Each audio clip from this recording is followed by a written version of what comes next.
Thank you. Well, it's great to be here today. I love being among my people, my product people. It's fantastic to be here. You know, we have all seen how over the past several years, these devices in our pockets have had a profound impact on our day-to-day lives. And so what I want to talk about today is the deeper psychology behind how these products and services that we all use every day change, wait, sorry, I'm trying to figure out our slide situation. There we go. Okay. Change our daily behaviors.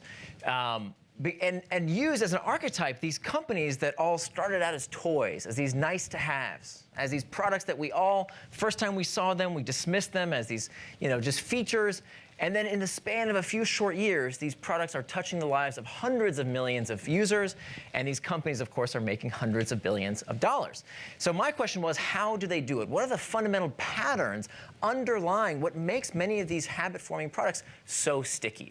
All right, so who are the usual suspects? Companies like Facebook and Twitter and Instagram and WhatsApp, of course, YouTube and Google. How do these companies do it? Not just in the consumer-facing side, but also in enterprise.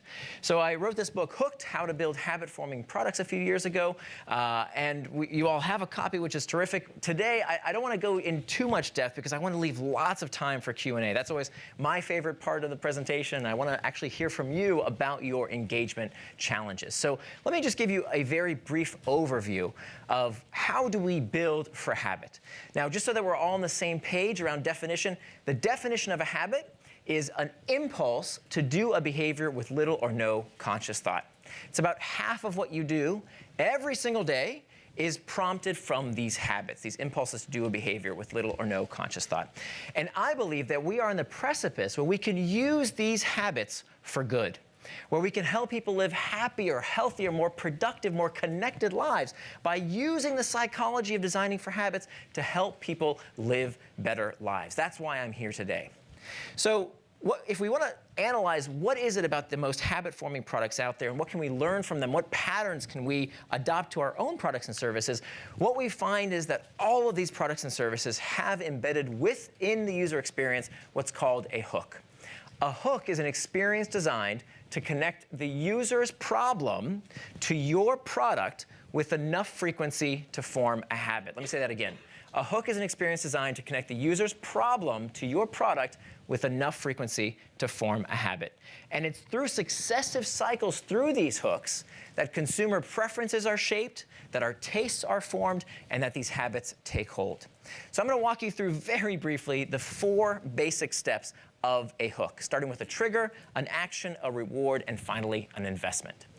Let's start with triggers. Triggers are these cues, these calls to action. They tell us what to do next. The first type of trigger is called an external trigger. An external trigger is something in our environment that tells us what to do next. You know this, the pings, the dings, the rings, all of these things that tell us what to do next, what next behavior to take, right? We in the product design community, we know all about these external triggers. This is our craft. This is what we do for a living, is design these external triggers. But what we don't think about enough, and what is actually more important from a habit formation perspective than these external triggers, are the internal triggers. Internal triggers are things that tell the user what to do next, but where the information is not stored in the outside environment, but rather stored as an association inside the user's head. So what we do when we're in a particular place, in certain situations, around certain people, and most frequently when we feel certain emotions, prompts us to action, tells us what to do next. The most frequently occurring internal triggers are these emotions, but not just any emotion. They are specifically negative emotions. What we do when we're feeling bored or lonesome or lost or dissatisfied or fatigued, when we experience these negative emotions, we look for relief from that discomfort. In fact, we know studies have found that people suffering from depression check email more. I just saw 3 people put away their phones.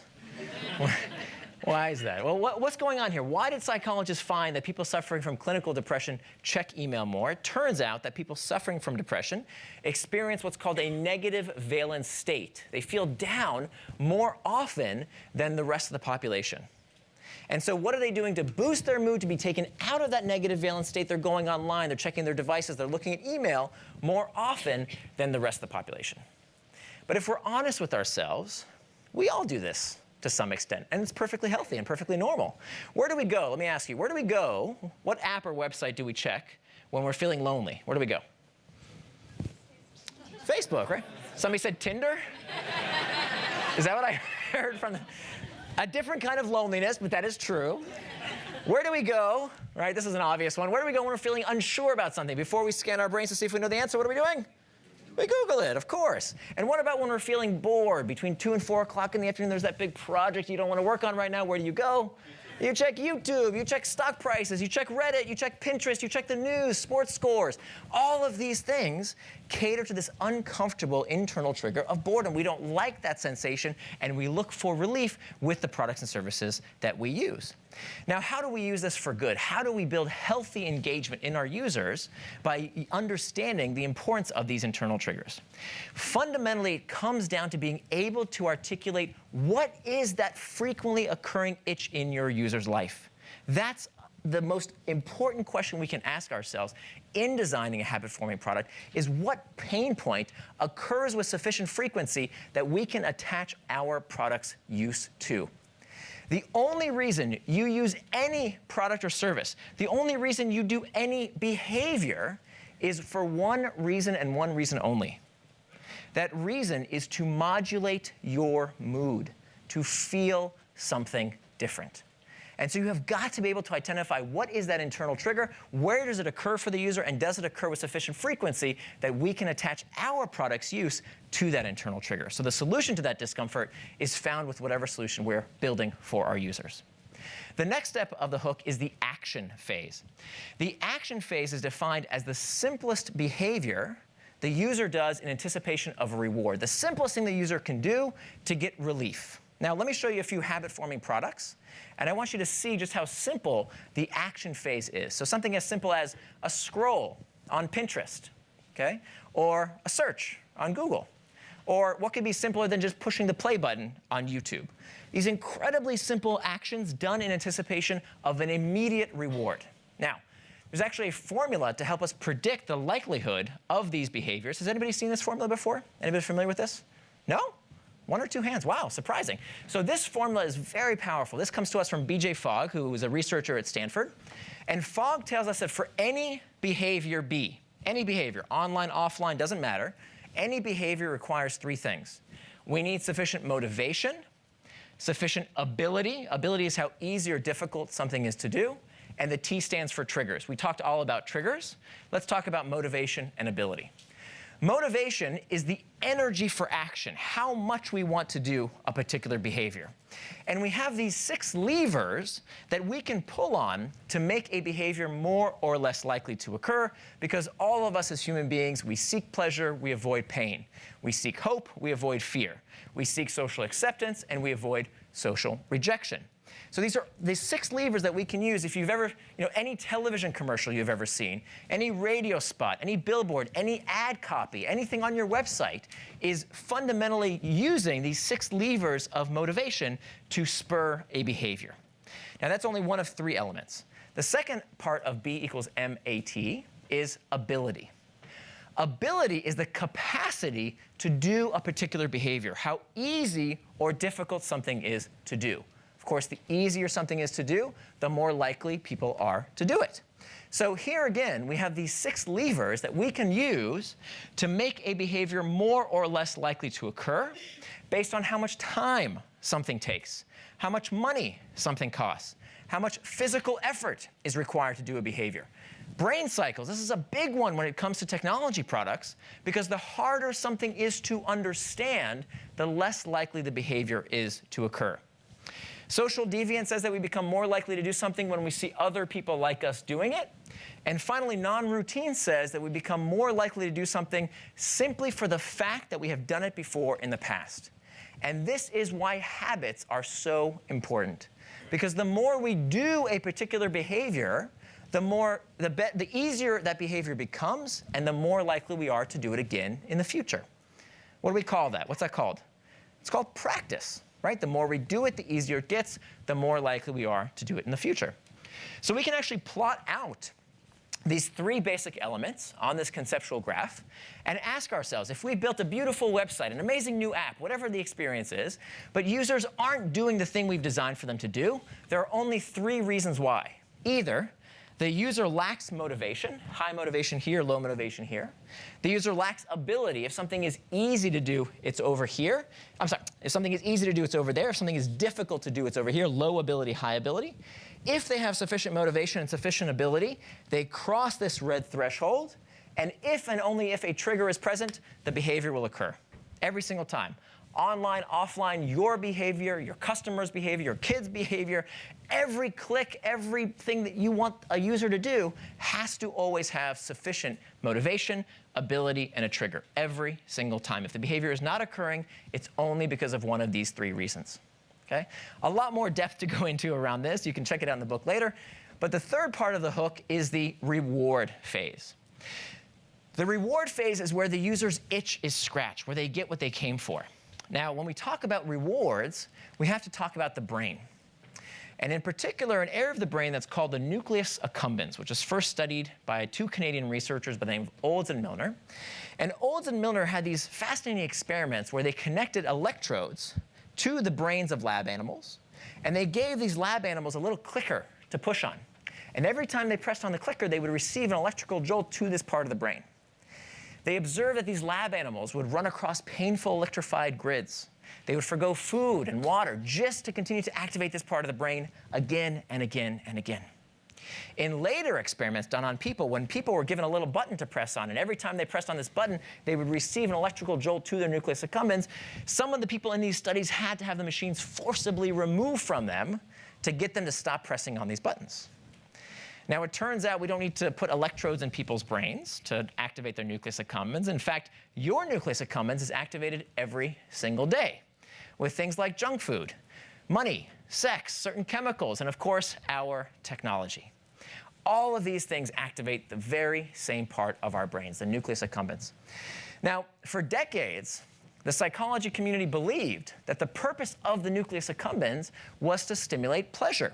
Right? Why else would lab animals and later people incessantly activate this part of the brain if it wasn't because it made them feel good, right? Not exactly. It turns out the way the brain gets us to act is not by making us feel good per se, it's by creating what's called the stress of desire. This wanting, this craving reflex.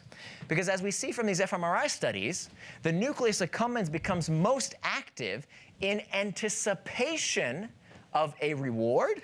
But when we finally get the thing we want, the thing that's finally going to make us feel good, that's when the nucleus accumbens becomes less active. So the way the brain gets us to act is by creating this itch that we seek to scratch, the anticipation of a reward. And it turns out that there is actually a way to supercharge this reflex. In fact, I can teach you a way to manufacture desire. Does anybody want to know how to manufacture desire? Anybody curious? Yes. I'm doing it to you right now. So when I took that little pause over there, I waited all of 5 seconds, right? But some of you perked up. Why did he stop talking? What's he going to say next? What's the answer to the question? And it turns out that bit of mystery, that bit of unknown, causes us to engage, it causes us to focus, and it is highly habit-forming. It's called a variable reward. This comes out of the classic work of B.F. Skinner, the father of operant conditioning. He took these pigeons, he put them in a little box, and he gave them a disc to peck at. And he taught these pigeons very quickly to learn to peck at the disc to receive a reward, a little food pellet, whenever they were hungry. Note that if the pigeon was not hungry, this experiment didn't work. If the pigeon did not have the internal trigger of hunger, they wouldn't peck at the disc. But as long as the pigeon had the internal trigger of hunger and would peck at the disc, they would receive a reward. That's called operant conditioning. Terrific. It's like training a puppy. But then Skinner had a little problem. You see, Skinner ran out of these food pellets. And so one day, he couldn't give the pigeons a pellet every time. He could only give the pigeon a pellet once in a while. So sometimes the pigeon would peck at the disc, no food treat, no reward. the next time the pigeon would peck at the disc, they would receive a reward. And what Skinner observed was that the rate of response, the number of times that these pigeons pecked at the disc, increased when the reward was given on a variable schedule of reinforcement. Why does this happen? Because variability spikes activity in the nucleus accumbens, creating this desirous response, this wanting reflex. And so in all sorts of products, both online and off, you will find these three types of variable rewards. Rewards of the tribe, rewards of the hunt, and rewards of the self. Let me introduce these to you briefly. Rewards of the tribe are things that feel good, that have this element of variability, and come from other people. Okay, so the search for empathetic joy, feeling good because someone else feels good, partnership, cooperation, competition, all of these things feel good, have this element of variability, and come from other people. Best example online is, of course, social media, right? When you open up Facebook or Instagram, you're never quite sure what you are going to find. What do people post? What video might you see? What are the comments going to say? How many likes does something get? High degree of social variability. The next type of variable reward is called rewards of the hunt. Rewards of the hunt are all about the search for material possessions, for food, and in modern society, we buy these things with money. So when many people think of variable rewards, they think about slot machines, where the variable reward is what you might win when you play one of these games of chance. Interestingly enough, we see the exact same psychology at work online. Consider the feed. Have you noticed how everything these days has a feed? Why does everything today have a feed? Well, let's look at LinkedIn, for example. Okay, so LinkedIn, you open up LinkedIn, and maybe the first story is not that interesting, the second's not that interesting, but hey, maybe the third or fourth is interesting. And what do you have to do to see more interesting content? What do you have to do? Scroll. And that scrolling and scrolling use the exact same psychology as pulling on a slot machine. Both variable rewards of the hunt, searching for that information reward. Finally, the last type of variable reward is called rewards of the self. Rewards of the self are all about the search for intrinsic rewards. It's not about the search for material possessions or information rewards. We're not even necessarily looking for social rewards. It's about things that feel good in and of themselves. Best example online is gameplay, right? When you play Candy Crush or Angry Birds or whatever, you're not winning anything in terms of material possessions. You're not even necessarily playing it with other people, but there's something fun and exciting about getting to the next level, the next accomplishment, the next achievement. And I know everybody here, we're all very serious business people, right? We don't play these games, do we? Well, if you're anything like I am, you play this game every day. Does this look familiar? Your email inbox, the mother of habit-forming technology, right? That uncertainty around what you might find when you open your inbox, or your to-do list, or checking that one app notification so you can clear it away, are all about the search for mastery, consistency, competency, and control, rewards of the self. Now, the purpose of these variable rewards is to scratch the user's itch, to give them what they came for, to make their lives better in some way, but also to leave this bit of variability, this bit of uncertainty around what they might find the next time they engage with a product or service. Which finally leads us to the last step of the hook, the investment phase. The investment phase is probably the most overlooked. From the companies that I work with, this is probably the most overlooked of the 4 steps of the hook, and where I see the most potential opportunity. The purpose of the investment phase is to increase the likelihood of the next pass through the hook. Investments do this in 2 ways. The first way is by loading the next trigger. Loading the next trigger. Something the user does to bring themselves back. Okay, not some piece of spammy advertising or messaging, not something from you, something that they did to initiate a trigger reaching back out to them. Let me show you what I mean. When you send someone a message on WhatsApp or Slack or any number of other messaging services, when you send someone that message, there's no immediate gratification, right? No points, no badges, nothing really happens when you send someone that message. But what you're doing by investing in the platform and sending that message is that you are loading the next trigger because you're likely to get a reply. And that reply comes coupled with, what's this notification an example of? An external trigger that prompts you through the hook once again. Okay? That's the first way that investments increase the likelihood of the next pass. The second way is by storing value. Storing value is a really big deal, and it's why I love working in tech as opposed to hardware or physical goods. is that everything in the physical world, everything made out of atoms as opposed to bits, depreciates with wear and tear. Right? These chairs, these tables, like all my clothes, everything in the physical world loses value with wear and tear. Habit-forming products, however, do the opposite. They don't depreciate, they appreciate in value. They get better and better the more we engage with them. And they do this because of this principle I call stored value. Let me give you some examples. The more content you upload to your Google Drive or Dropbox, the more valuable it becomes as your cloud storage solution. The more data you give to a company like Mint.com, the more data you give the service, the better it becomes for you. It's crafted, it's personalized based on the data you give the company. The more followers somebody has, right? So on Twitter, the more followers you have, it's a better way to reach your audience. So if tomorrow Twitter were to say, hey, everybody, we're real sorry, but Twitter's not free anymore, okay? You have to start paying for Twitter. Who's going to pay? Is it going to be someone with 10 followers or 10,000 followers? Of course, it's going to be the person with 10,000 followers because they've stored all that value in the form of their follower count. And finally, reputation. Reputation is a form of stored value that users can literally take to the bank because my reputation on Upwork or eBay or Airbnb dictates what I can charge for my goods and services. And how hard is it to leave once I've stored all that value? Even if a better product or service comes around, it's kind of hard to leave. It's all of a sudden very sticky because I've stored value in the form of my reputation.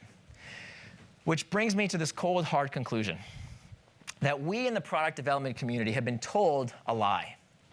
We've been told that the best product wins. And that's not necessarily true. Having a great technology is table stakes. Silicon Valley and Silicon Alley graveyards are full of companies that had the best technology. It's not necessarily the best technology that wins. It's the product that can capture the monopoly of the mind, the first-to-mind solution that we turn to. That's the product that captures the market. And it's through successive cycles through these hooks, triggers, action, rewards, and investment. This is how customer preferences are shaped, how our tastes are formed, and how our habits take hold. So if you're building the kind of product or service that requires unprompted user engagement, if you want people to come to your product and service not because they have to, but because they want to, you've got to be able to answer these 5 fundamental questions of, number 1, what's the internal trigger that your product is addressing? What's the external trigger that prompts them to action? What's the simplest behavior done in anticipation of reward? Is the reward fulfilling and yet leaves the user wanting more? And then finally, what's the bit of work done to increase the likelihood of the next pass through the hook? Now, before we take questions, there's one more thing I want to discuss, which is the morality of manipulation. I know what that nervous laughter is about. That I'm sure many of you, as I was giving this presentation, were thinking to yourself, is this kosher? Is this all right to do to people, to use their hidden psychology to change their behavior? And if you had that thought, I say bravo. This is incredibly powerful stuff. And we need to be very honest with ourselves about how we are applying these techniques. Design is the art of manipulation. Let's be honest with ourselves. Anytime we are changing people's behavior to meet our interests, particularly commercial interests, folks, that is manipulation. Now, manipulation has 2 forms. We have persuasion on one end, and we have coercion at the other end. Persuasion is helping people do things they want to do, that improves their lives, things that they will be happy they did. Coercion is getting people to do things they regret doing, things you wanted them to do that they didn't want to do. We always want to stay on the side of persuasion. Coercion is always unethical. So we need to be very careful about how we use these techniques because these are the technologies that people take to bed with them every night. It's the first thing they turn to in the morning before they even say hello to their loved ones. So we have to ask ourselves, what responsibility do we have to use these techniques for good? And I believe that we can use these techniques to help people find meaning, to improve their lives, to help them live happier, healthier, more productive lives. And to show you I put my money where my mouth is, I want to tell you about a company that I invested in a few years ago. This company is called 7 Cups. I got a call a few years ago by a guy by the name of Glenn Moriarty. Glenn is a psychotherapist who lives in Virginia Beach. And I do these office hours every week. Every Thursday, I have an hour of office hours where people call me up in 15-minute increments, and they ask me anything they want. You're welcome to sign up as well. So Glenn calls me a few years ago, and he says, hey, I read your book. not technical at all, but I got a team together, and here's the hook that we built. He says, as a therapist, I know that far too many people in my community don't get the help they need. Parents who have a child with a disability, soldiers who come back with PTSD, or just any one of us who's feeling lonely and needs someone to talk to. They open this app. The internal trigger is feeling lonely, seeking connection. That's the internal trigger. The action is to open this app. For no money, you're instantly connected with another person ready to listen. The variable reward is rewards of the tribe. It's another person ready to help. And the investment phase, and here's where it gets really interesting, the investment phase, every time you call 7 Cups, you use this app to be in touch with someone, you are trained how to be a listener yourself, to help others. And it turns out that people who use this service get better. In fact, they get dramatically better. This free app was evaluated by a third-party journal, an academic journal, found it was as effective as traditional expensive psychotherapy. This one app services 800,000 people every week in 140 languages. Talk about the tremendous power of using habit-forming technology for good. And with that, allow me to borrow from the words of Gandhi and ask you to build the change you wish to see in the world. Thank you very much. Thank you. So I think we're going to take some questions, but before I do, I have one favor to ask. I would love to hear what you thought of the presentation. I'm constantly tweaking it based on your input. If you go to this URL, opinion2.us, not .com, it's opinion2.us. Very short survey. If you have an iPhone, you can just point at the QR code with your camera, and it'll take you to that URL. Would love to hear what you thought, just a quick 30-second survey. If you click Submit, it'll take you to my SlideShare page. It'll give you a link to my SlideShare page where you can have all the slides you just saw. If you work in an enterprise-focused product, I think most of you are working on consumer-facing stuff, but if you work in enterprise, you can find the exact same presentation, but instead of talking about Twitter and Instagram and these consumer-facing apps, all the examples are enterprise examples. So look for that presentation that says Hooked in the Enterprise.